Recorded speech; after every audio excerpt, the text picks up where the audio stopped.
saya ini susah ya Allah, sesusah-susahnya. Karena yang tahu engkau Tuhan itu hanya saya.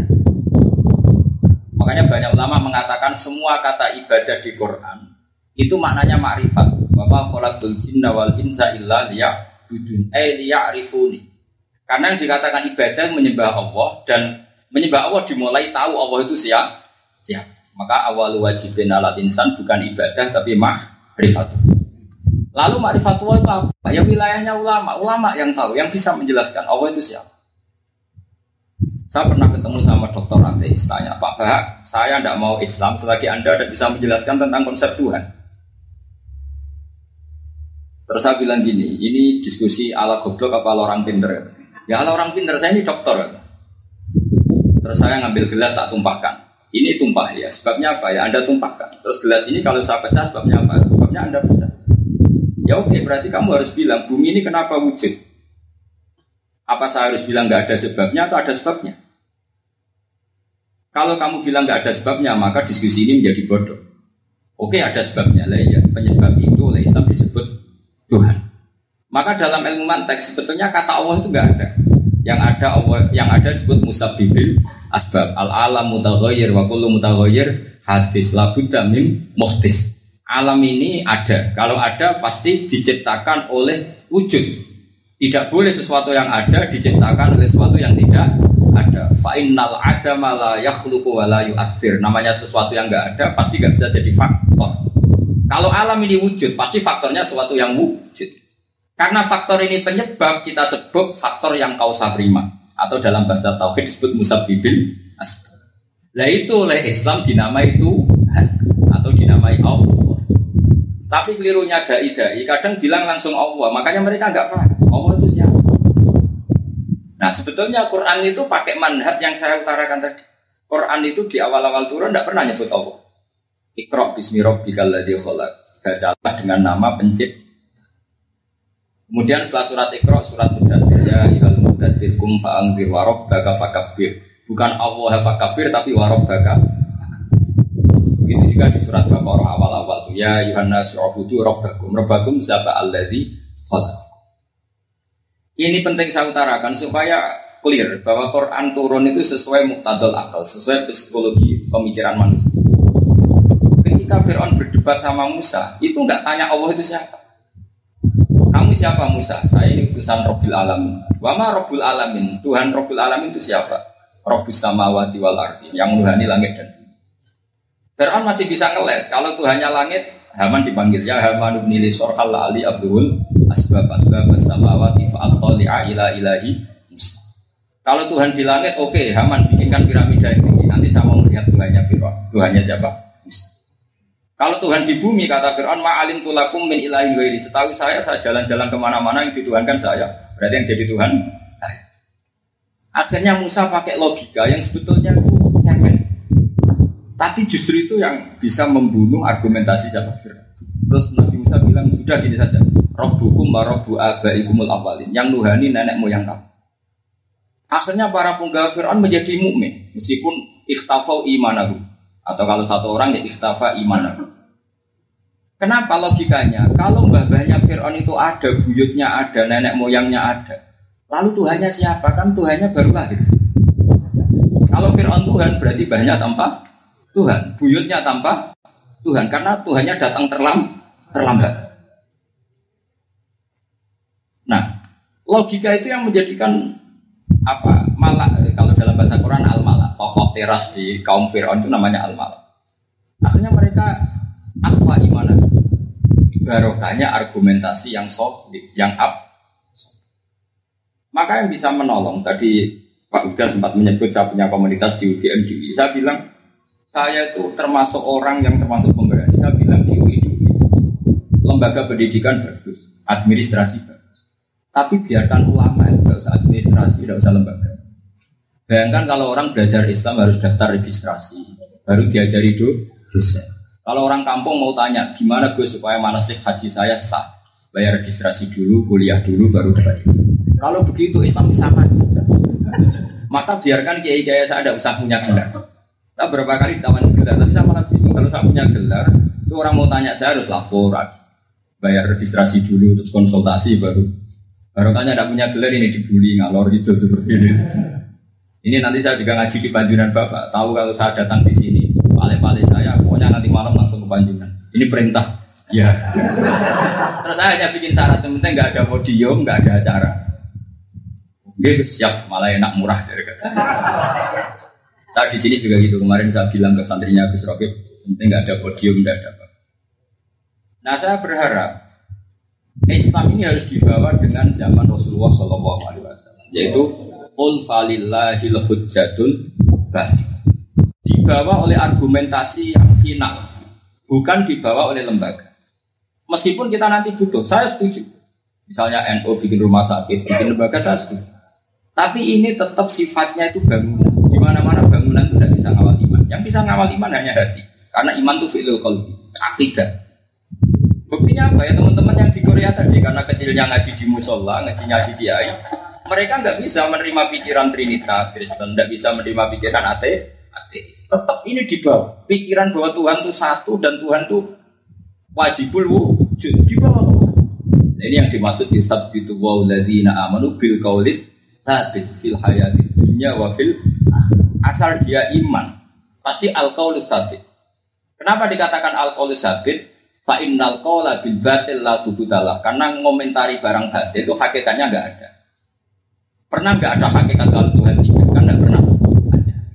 Sehingga kalau barang batil istilah Tuhan itu kaburas kalimatan takhruju min afwahim. Kalimat batil itu kalimat yang keluar dari mulut yang tidak menunjuk musamma.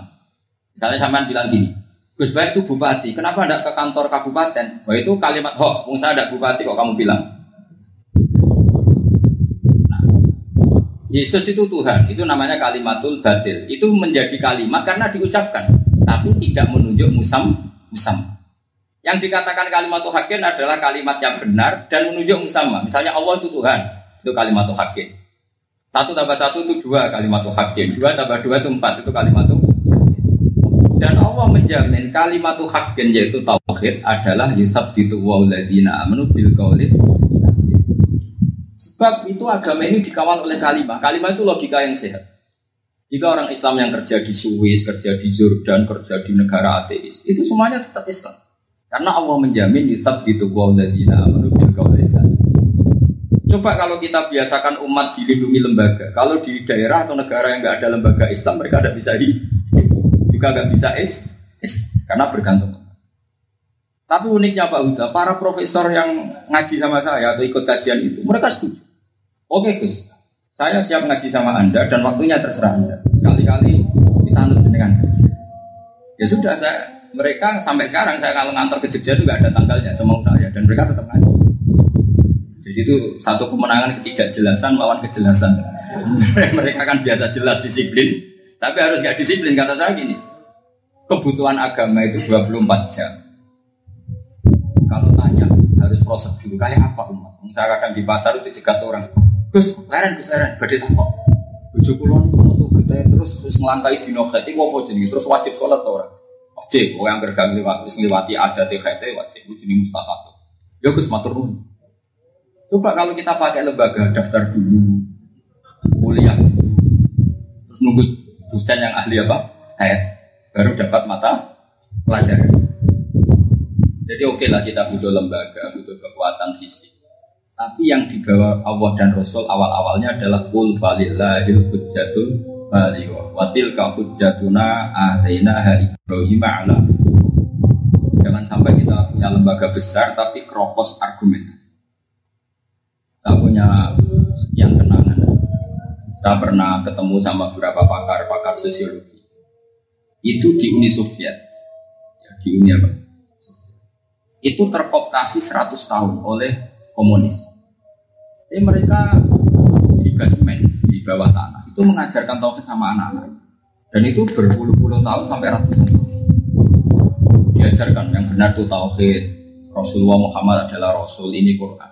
Itu sembunyi-sembunyi. Nggak ada lembaganya, wong Islam di sana masalah. Nggak ada lembaganya sama sekali. Ketika Uni Soviet merdeka, kelihatan shadaqallahul adzim. Negara-negara itu langsung menjadi negara Islam, yaitu jadi Chechnya, Uzbekistan, Tajikistan. andai kan mereka ketika dikooptasi Uni Soviet tidak belajar al-hujjatul balighah, maka tidak akan menjadi negara Islam. Pertama jadi persemakmuran langsung menjadi negara Islam. Karena yang dipelajari al-hujjatul balighah. Mereka terus belajar tentang tauhid meskipun tidak ada lembaga. Nah, saya ingin Indonesia yang seperti ini terus. Monggo yang mengkaji lembaga ya monggo, tapi tradisi di kampung-kampung lah belajar agama terus. Jika ketika mereka jadi TKI yang bawa Islam termasuk di negara ateis kayak Korea Selatan.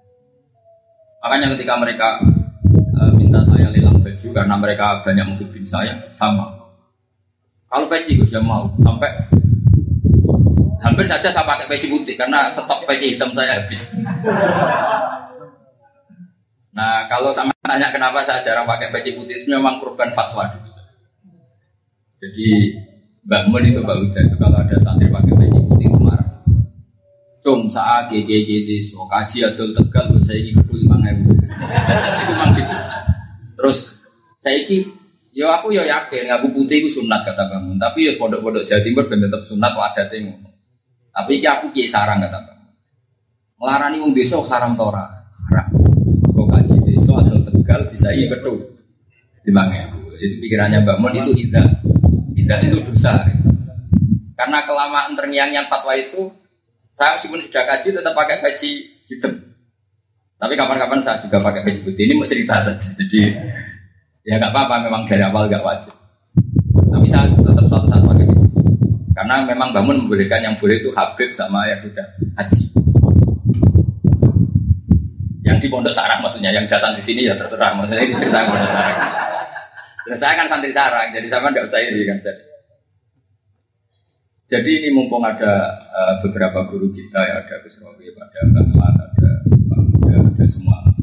Saya itu paling pede ngomong tuh di depan ahlul ilmu, karena ilmu itu betul diuji.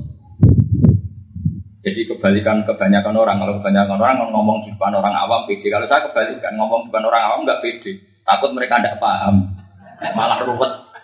Mendingan ngomong di ahlul ilmi. Yang paham setuju, yang nggak paham protes, ya apa-apa, protesnya ahlul ilmi tetap bagus, karena jadi khazanah keilmuan.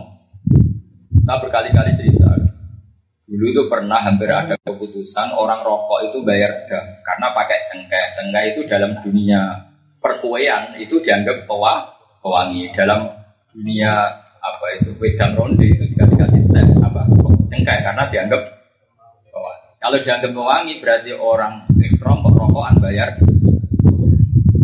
Tapi itu akhirnya diprotes. Dan protes itu bagus karena kalau gitu wong Jumatan sunat rokok karena pakai pewangi. Jadi imamnya rokok sunat tato ya pakai. Karena ada pembanding seperti itu, fatwa itu dibatalkan. Akhirnya nggak jadi difatwakan kalau rokok berjenis pewangi. Karena kalau itu iya berarti yang Jumatan sunat. Tapi tetap saja yang ihram juga harus hati-hati karena ada unsur apa?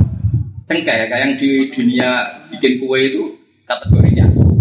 Pewangi, tanyakan mbak-mbak atau ibu-ibu yang bikin kue. Tuku cengkeh, tambah apa? Wangi. Berarti cengkeh berstatus pewangi. Nah itu andai kan tidak ada yang debat, mungkin jadi fatwa masif. Kalau ihram itu rokok bayar. Tapi resikonya kesunatan bagi yang Jumatan rokok, karena berarti bahwa jadi memang fatwa itu harus dilakukan ilmu loh, tapi syaratnya ilmu. Dulu pernah ada ulama ditanya, kenapa sih mayat harus di depan? Ya hakada wajadna salafan ulama, mulai dulu namanya jenazah di depan. Tapi ada saja ulama yang agak balil kalau dalam dia beritik. Enggak, jenazah itu udah imam di belakang juga gak apa. Sampai lihat di kitab Mahali. Wal kaulusani jenazah itu gak harus di depan, di belakang juga gak apa-apa. Fa innal janazah laisat biman zilatil imam. Jenazah kan gak imam, ngapain harus di depan? Tidak usah dipraktekkan, nanti dikira aliran sesat. Nanti mu'ituban langsung fatwakan itu aliran sesat. Padahal itu ada di kitab Mahali. Tapi barokahnya kitab itu apa? Ketika kita di Ka'bah, itu nyaman saja nyolati jenazah, padahal jenazahnya di kamar belah. Coba kalau nggak ada khazanah itu, mungkin kita bingung ini gimana sholat jenazah di Masjid Haram kok nggak ada jenazah di depan. Tapi kita punya takbirnya, boleh jenazah di belakang karena memang dia ada Tidak iman. Tapi gak usah dipraktekkan, nanti dikira aneh. Tapi itu khazanah ilmu tetap kita pakai. Jadi gak usah dipraktekkan tapi kita pakai.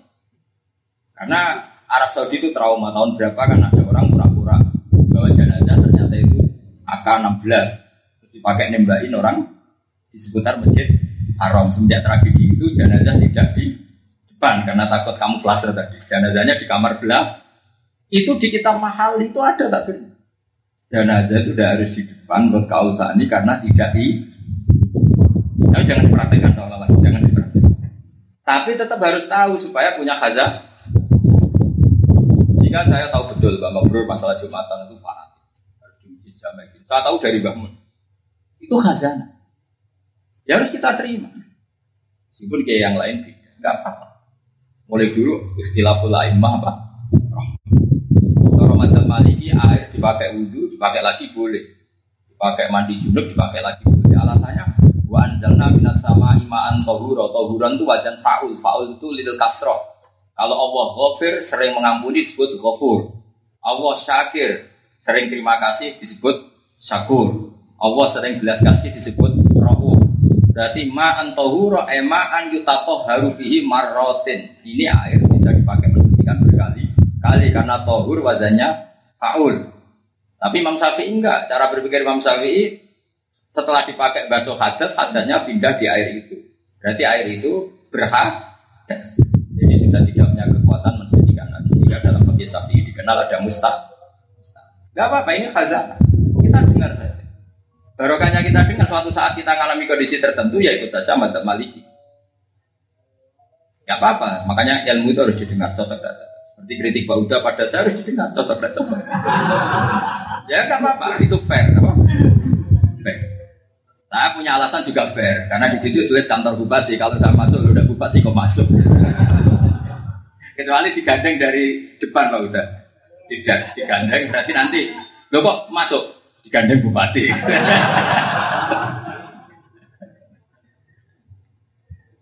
Jadi saya mohon sekali, agama ini dimulai dari memaklumatkan diri. Ini penting saya utarakan supaya itu anak-anak di UI. Apa susahnya umat kalau konsultasi agama saja harus ke kantor bayar registrasi. Konsultasi kedokteran juga gitu. Makanya banyak yang dokter yang ikut ngaji saya. Oke Gus, saya nanti jadi dokter, punya jam dokter, tapi punya jam kiai. Di luar itu ditanya kayak jangan di jalan saya jawab di mana-mana saja. Lah umat sakitnya ketemu pas di jalan kok jawabnya nunggu besok pas jam buka sedang mati. Sama kan orang yang mustahadah tadi ketemu saya di pasar, masa nunggu sowan. Akhirnya mereka terbiasa, oh ternyata orang yang udah jelas itu jelas bagaimana. Semenjak itu mereka akhirnya akui, ternyata ketidakjelasan para kiai itu bagian dari kejelasan tadi. Jadi kita harus punya keberanian menjelaskan kenapa si kiai itu kok gayanya agak jelas. Ya barokahnya agak jelas itu on time, full time. Coba kalau jelas, menerima santri hanya jam segini. Terus saya ini biasanya jam 5 itu ngaji fatwa. Kalau maghrib 4:30 saya ngaji fatwa sampai maghrib. Berhubung saya dari akan Gus Rogib di sini tadi pagi jam 7 saya ngaji sampai jam 8. Jadi apa itu? Takjil. Karena sore ini saya mau ngaji di sini. Jadi tapi tetap jelas saya tetap ngaji meskipun pakai takjil. Coba kalau kita konsisten jam, kalau enggak jamnya ya perai saja. Dan sehari-hari pergi terus perai terus. Jadi ini penting saya utarakan, problem kita adalah setelah NU besar itu terus dilembagakan. Terus kita nganggap lembaga ini segala-galanya. Oke, kita sepakat manfaat lembaga itu manfaat. Oke, manfaat UI manfaat itu. Tapi para penyuluh yang low profil itu yang manfaat karena yang bisa mengawal Islam adalah al-hujjatul balighah. Yusabbitu walladzina amanu bil qauli tsabit. Kaul itu maknanya logika. Karena orang Islam Indonesia diajari ilmu mantek. Hadhil maujudat mesti khalaqahal maujud. Masa hadhil maujudat khalaqahal adam. Itu akal mana saja kan enggak bisa nerima. Ini alam yang wujud diciptakan oleh sesuatu yang tidak ada. Itu kan stres semua. Sehingga orang Indonesia yakin hadhil maujudat mesti khalaqahal maujud. Karena maujud pencipta harus bersifat super. Nah, super itu oleh agama disebut wajibil wujud atau musabbibul asbab. Terus mereka di Korea ketemu orang ateis di Uni Soviet. Enggak ada pengaruhnya karena pikiran-pikirannya Uni Soviet, pikiran ateis itu Enggak kelasnya berhadapan-hadapan dengan pikiran hak. Kama qala Allah Ta'ala bal naqdhifu bil haqqi 'alal batil mesti fayadmahu fa idza huwa zahid. Barang hak benturan dengan batil, pasti barang hak bisa melumat barang. Yadmahu itu syajatan tabluhud dimak. Saya baca di tafsir Tabari. Ketika barang hak berhadapan-hadapan dengan barang batil, maka barang hak bisa melukai sampai menghancurkan otak-otak. Karena maknanya dimak itu otak. Jadi fayat mauhu fayakunul batil mungkasiron kantisari dimak. Kebatilan itu kan hancur kayak hancurnya otak. Hanya tidak akan hidup lagi karena orang otaknya. Kayak Uni Soviet itu. Kayak apa komunis kuasa di Uni Soviet. Tapi orang-orang arim di Uni Soviet bikin gerakan belajar tauhid di bawah apa? Tanah, basecamp atau apa basement. Ketika Uni Soviet mengalami persemakmuran, glasnost prehistorika itu, langsung merdeka, langsung menjadi negara Islam. Artinya, laukanu andekan mereka nggak pernah belajar tauhid, nggak mungkin kan jadi negara Islam. Mungkin mereka kadung ateis. Itu barokahnya menjaga argumentasi absolut, yaitu al-hujjatul baligh. Makanya saya mohon sekali, saya matur ke PBNU, lah kita jaga pakai lembaga. Tapi yang paling bisa menjaga itu al-hujjatul baligh. Dalam tafsir Senawi dikatakan, fa inna hizballahi humul ghalibun. Bil hujjah wal barohin la bisaulah. Masih ingat betul. Yang bisa mengalahkan agama lain hanya al-hujjah wal barohin, bukan saulah, bukan kekuasaan. Karena kalau kekuasaan itu fluktuatif. Tapi kalau al-hujjah pasti absolut. Karena nggak mungkin argumentasi tauhid kalah dengan argumentasi non. Jadi disebut yusabbitu wa alladziina amanu bil qawli tsabiti fil hayatid dunya. Jadi saya tadi sebagai penghormatan saya sama Pak Mubrur, saya ngomong serius. Meskipun itu tidak kebiasaan saya. Saya itu memang biasa mikir serius, tapi penyampaiannya agak rileks. Tapi ini serius sebagai bentuk penghormatan saya sama Pak Mubrur. Saya kira ini cukup. Nanti kalau ada yang tanya, jangan curhat. Biasanya orang NU nak takut itu. Ya Gus carane ngalim kok jenengan. Ngaku dhewe iku ora iso ngalim awakku kersane pangeran tak jawab. Nah takut carane bodoh tak jawab karena saya pernah bodoh lama jadi carane bodoh ora usah diwarai. Nah carane pinter ya ono pangeran. Jadi yang jelas saya ingin tradisi-tradisi kalimatul haqqin alaiha nahya wa alaiha namut. Jadi kalimatul haqqin maknanya itu rangkaian logika yang hak. Manyan rangkaian logika yang hak tadi 1 tambah 1 2 tambah 2 4 itu kalimatul haqqin, rangkaian kalimat yang maknanya hak itu kalimat yang menunjuk musamanya. Memang 1 tambah 1 2 tambah 2 4. Nah itu kalimatul haqqin. Yang Tuhan siapa? Allah. Yang Rasul siapa? Muhammad. Muhammad Rasulullah itu kalimatul haqqin. Sehingga menjadi kalimat karena menunjuk musamma. Kayak ini misalnya. Ini misalnya Lata sama Hubal. Ini apa? Oh itu Tuhan. Wah itu kalimat hak. Itu batu yang dipahat. Itu baru kalimatul hak. Maka semua kesalahan dimulai dari inhiya illa asma'un sammaitumuha antum ma'a ba'ukum. Wong batu yang dipahat kok kamu katakan Tuhan. Akhirnya kamu terjebak bilang mengatakan Tuhan. Paham ya? Coba kalau dari awal Lata dan Uzza, wah ini batu ini dari Ponorogo. Pemahatnya namanya Zaid. Ini harganya sekian. Suatu saat ada lebih bagus, wah ini sudah kuno ini, buang aja. Pasti tidak akan disembah. Tapi karena dinamai Tuhan, akhirnya maka semua kesalahan dimulai dari salah penamaan. Nah, sebab itu Allah pertama kali ngajari Nabi Adam wa 'allama Adamal asma, karena sekali salah penamaan itu bahaya. Coba wong sing di bojo gara-gara dari bojo garwo, sigari nyowo, sigari jiwo. Aku rumput dhewe bojo. Ana wong sing otoriter darani bojo kanca wingking, wis ora tau dilibatno urusan. Nah saya ini jenis bainahuma, ya udah begitu. Makanya saya jarang pergi sama istri. Istri saya umroh sendiri, haji sendiri saya. Ya kadang-kadang bareng. Sampeyan tahu lah tentu jam barengnya suami istri kapan. Karena tadi saya itu mangkal sama istilah garwo, sigari jiwo. Wong darani bojo, wah sak narono bojo padha karo mati. Lagi tinggal tolong dino kelabakan. Jadi salah penamaan. Kok seneng cawe itu sing ra jelas solihae gak jelas terus itu cinta mati. Cakup kula melek seneng nganti kono. Jadi Allah itu mengkritik manusia itu karena inhiya illa asma'u sampai tungwa antum. Terus Allah mengajari kita tradisi mantek. Jika kalimat itu tidak benar, maka dinamai kalimat karena takhruju min afwahihi. Misalnya saya bilang gitu, Fir'aun itu Tuhan. Kalimat Fir'aun itu Tuhan adalah kalimat karena keluar dari mulut. Tapi tidak ada artinya karena tidak sesuai fakta. Makanya Allah kalau ngendikan kaburas kalimatan takhruju min afwahim yaquluna illa.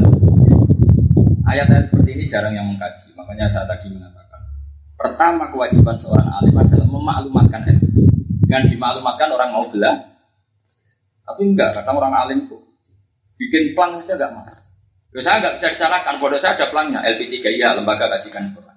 Kalau udah enggak bisa disalahkan, jelas ditulis bupati.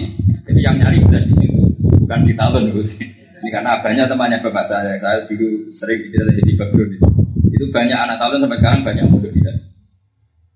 Tapi ini kalau pertemanan kemudian dikonversi harus mau diundang itu mulai tidak ikhlas. Jadi syaratnya ikhlas, ya berteman saja, tidak usah ngatur-ngatur. Ya saya kira demikian. Assalamualaikum warahmatullahi wabarakatuh.